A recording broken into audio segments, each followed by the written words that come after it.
Buenos días, doctora. ¿Eres una coach? No, ¿y tú? No, ni soy una coach ni una clown. A partir de ahora lo que haremos es un mano a mano explicando las dudas que nuestros pacientes nos presentan en el día a día y dar una solución seria Y profesional, a todas estas dudas. Empiezo haciéndote la primera pregunta para que sea más dinámico. ¿Todos los óvulos que sacamos en la punción ovárica son buenos? No, no todos aquellos óvulos sacados en la punción se pueden utilizar posteriormente para una fecundación in vitro.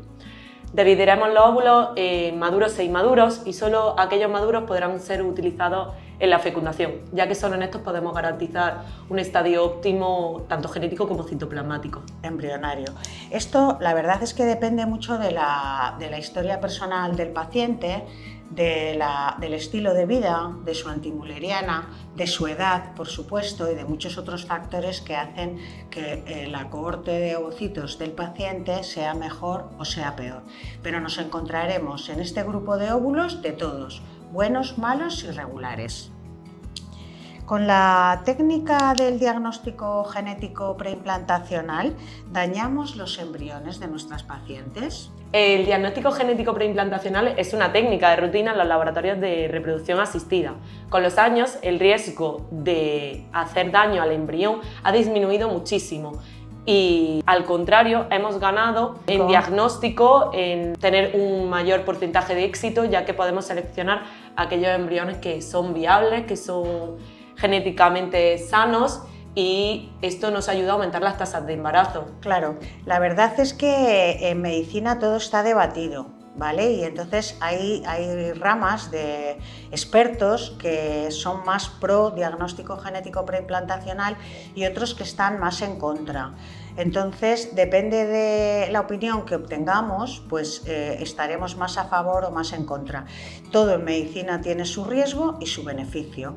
La estrategia está en ponerlo en un balance en cada caso y en cada paciente, en cada pareja, y ver cómo vas a beneficiar más a tu paciente. Y esto debe ser una máxima siempre en la medicina de seriedad.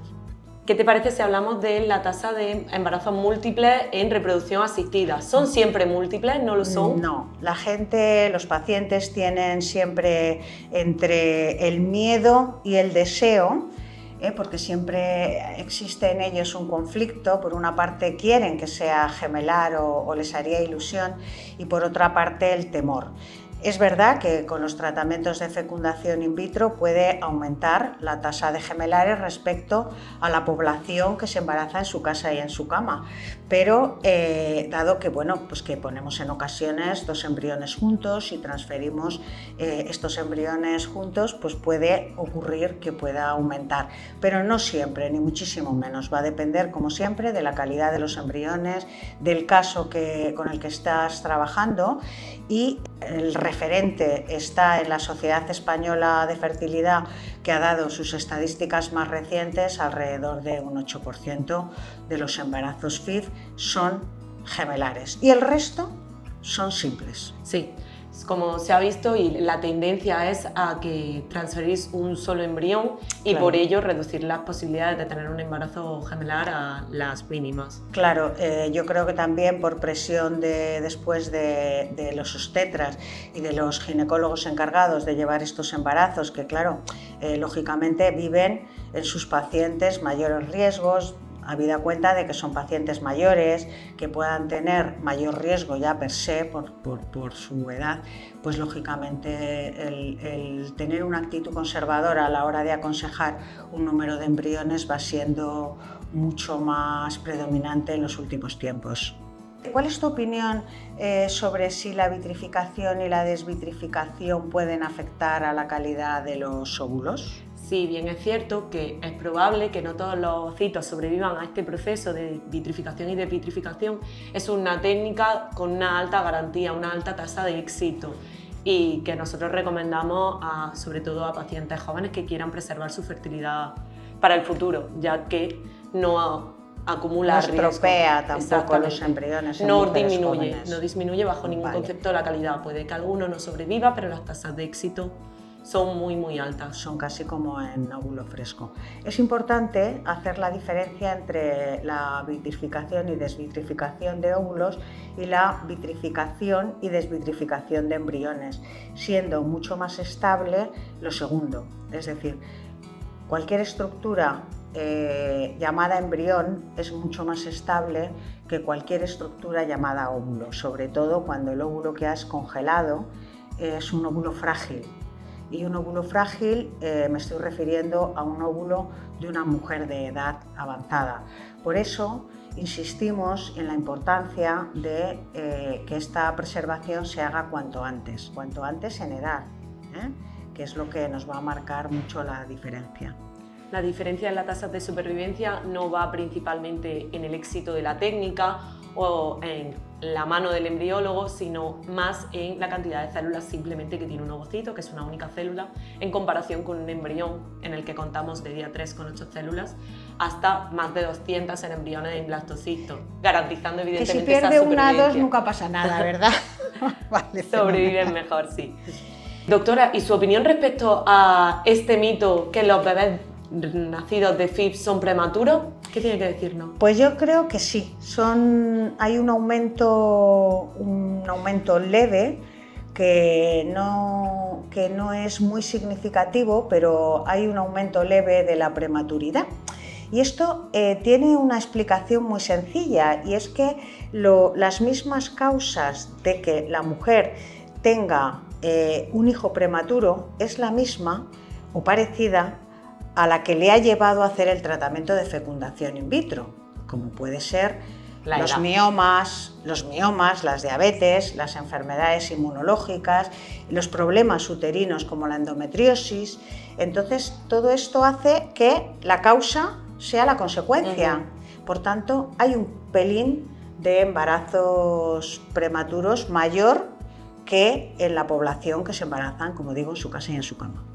¿Puedo elegir el sexo del bebé haciendo reproducción asistida? No.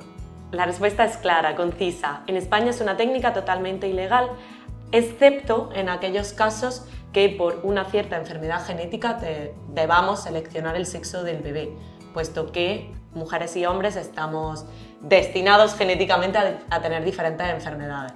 Pero la respuesta es no. Es ilegal, es el mensaje que hay que dejar claro para nuestras pacientes, y tampoco la palabra es elegir, sino seleccionar para mejorar la salud de estos embriones. Pero si yo tengo 5 hijas y quiero un varón, no lo podemos ofrecer, aunque lo sabemos hacer. ¿Y es cierto que la mujer crea óvulos en cada ciclo menstrual? Pues mira, no está ni bien hecha la pregunta, porque si es ciclo, debería de ser estimulado. Con óvulo. Pero sí que es verdad que hay reglas con anovulación. Es decir, no todos los meses la mujer obligadamente ovula, pero puede que menstrue, que es diferente. ¿Vale? Si es ciclo, hay óvulo. Aunque no se produzca la ovulación, es un juego de palabras muy ginecológico, muy complicado. Lo que tenéis que saber es que el que una mujer tenga su menstruación no es al 100% que haya ovulado, y esto es lo importante para que sea un mensaje fácil para nuestras pacientes. Vale. Todos los óvulos conseguidos y microinyectados llegan a embrión. Vale.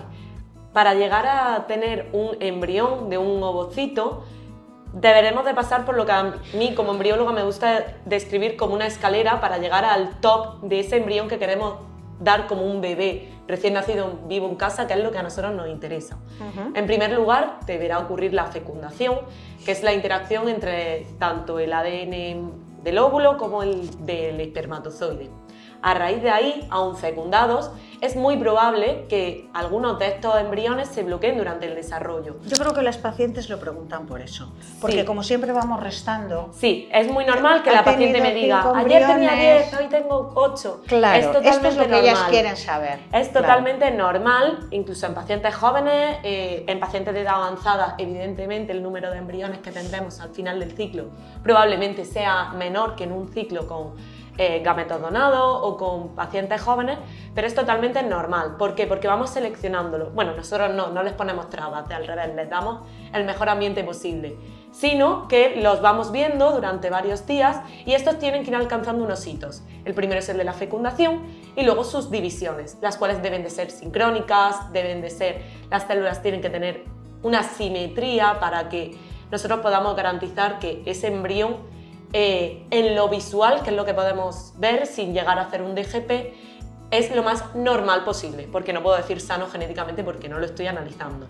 Entonces ese embrión irá dividiéndose de diferentes maneras y al final del ciclo nos quedaremos únicamente con aquellos que sean el bebé, que queremos que al final es lo que nos interesa. No nos interesa tener 10 óvulos al principio, lo que nos interesa es ese bebé vivo en casa. Que embarace, claro que sí. El paciente, yo creo que lo que le gustaría tener claro es que del grupo de ovocitos que hemos conseguido, vamos a ir lógicamente perdiendo por la propia naturaleza y la propia evolución. Los embriólogos les van a dar las condiciones más adecuadas para que eso ocurra de la forma más natural, pero en su laboratorio, y lógicamente esos embriones llegarán, si se dividen día tras día, hora tras hora, sin destruirse o parar su evolución, que por eso van siempre desde el número inicial perdiendo hasta que llega, como dice la doctora Lirola, a bebé en casa. Otra duda habitual, ya no solo entre las pacientes, sino también entre las donantes, es si todo el mundo puede ser donante, que es algo que preocupa mucho a la paciente. Lógicamente, no todo el mundo puede ser donante. Hay una legislación muy estricta a la que nos debemos acoger, pero los 3 parámetros más importantes es que tienen que ser mayores de edad, por encima de los 18 años, tienen que tener una buena salud psicofísica, que debe ser investigada por el equipo médico, psicofísica, ¿vale? Y después, plena capacidad de obrar, es decir, todas las personas que vayan a ser donantes tienen que ser capaces de decidir, después de haber oído los pros y los contras, de tomar la decisión libremente, gratuita y altruista de la donación, ¿vale? Hay una serie de servicios en el Ministerio de Sanidad que controlan todos estos parámetros para que cada donación sea absolutamente segura para nuestras pacientes, tanto femeninas como masculinas. Sí, algo que preocupa mucho a la paciente son los estudios genéticos que se le realizan y son muy exhaustivos para poder garantizar sobre todo la genética de dichos gametos que van a recibir. Claro, la genética en general nunca se puede saber, porque precisamente esa es una característica de la genética, que cuando se junta con otra genética se divide y se convierte en una genética diferente a los 2 gametos iniciales, y cualquier división puede producir una alteración, igual que una división correcta puede ser una división incorrecta. Pero lo importante es que cada vez somos capaces de hacer un diagnóstico más preciso de todas las anomalías, tanto cromosómicas como genéticas, de enfermedades recesivas que necesitamos que los 2 progenitores sean portadores para padecerla, y si no, seremos portadores sanos, ¿vale?